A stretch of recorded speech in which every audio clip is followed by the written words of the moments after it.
السلام علیکم ورحمۃ اللہ وبرکاتہ۔ اعوذ باللہ من الشیطان الرجیم، بسم اللہ الرحمن الرحیم۔ محترم سامعین حضرات، آپ سب کی خدمت میں موجودہ جدید مسائل کا حل نمبر 11 پیش کیا جا رہا ہے۔ اس سے پہلے آپ نے حل نمبر 10 کو سنا، جس میں ہم نے بتایا کہ کافر کون ہے اور کافر کن کو کہا جاتا ہے۔ اور اب ہم حل نمبر 11 میں ایک سوال کا جواب دینے جا رہے ہیں۔ سوال یہ پوچھا جاتا ہے کہ مسلمانوں کے کیا عقائد ہونے چاہیے اور کس طرح ہم اپنا ایمان محفوظ رکھ سکتے ہیں۔ تو جو مطالعہ اس سلسلے میں کیا گیا ہے اس کا نچوڑ آپ کی خدمت میں پیش کیا جا رہا ہے کہ میرے محترم سامعین حضرات، مسلمان کا یہ عقیدہ ہونا چاہیے کہ اللہ وحدہ لا شریک لہ اس دنیا کے خالق و مالک ہیں۔ انہوں نے ہی اس دنیا کو پیدا کیا ہے اور وہی اس کے نظام کو چلا رہے ہیں۔ وہ تنہا ہے، اس کا کوئی شریک نہیں۔ اور ہمارے نبی محمد مصطفیٰ صلی اللہ علیہ وسلم ہیں، جن کو اللہ تعالیٰ نے تمام انسانوں کی ہدایت کے لیے بھیجا ہے۔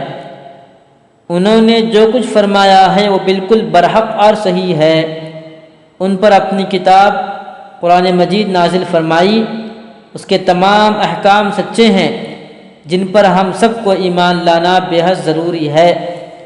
اسی طرح یہ بھی عقیدہ رکھنا چاہیے کہ یہ دنیا ایک دن ختم ہو جائے گی اور قیامت قائم ہو جائے گی۔ ہم کو اس دنیا میں آخرت کی تیاری کے لیے بھیجا گیا ہے۔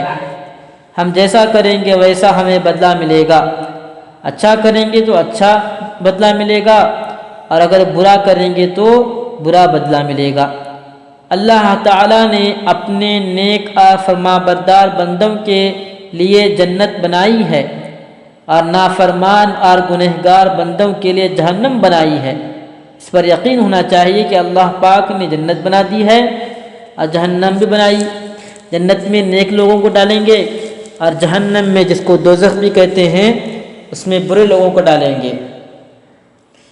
اور روزانہ 5 وقت نماز ادا کرنا ہے۔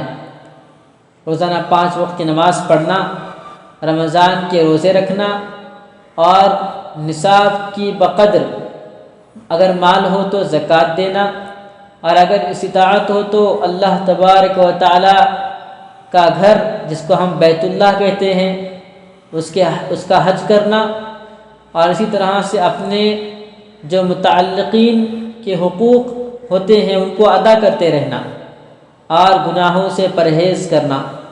اس سے انشاءاللہ ایمان محفوظ رہے گا۔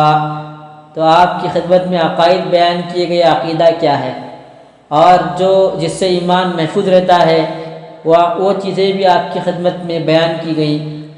اب ہم سب کی ذمہ داری ہے کہ ہم اپنے عقائد کو درست کر لیں، اور اپنے ایمان کو محفوظ رکھنے کے لیے جو اعمال کرنے کی تاکید کی گئی ہے، ان اعمال کو کرتے رہیں۔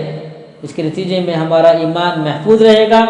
اگر ہم نے اعمال کرنا چھوڑ دیا تو ایمان غیر محفوظ ہو جائے گا، اور ایک دن ایسا ہو سکتا ہے، نعوذ باللہ، اللہ نہ کرے کہ ایمان سے خالی ہو جائے۔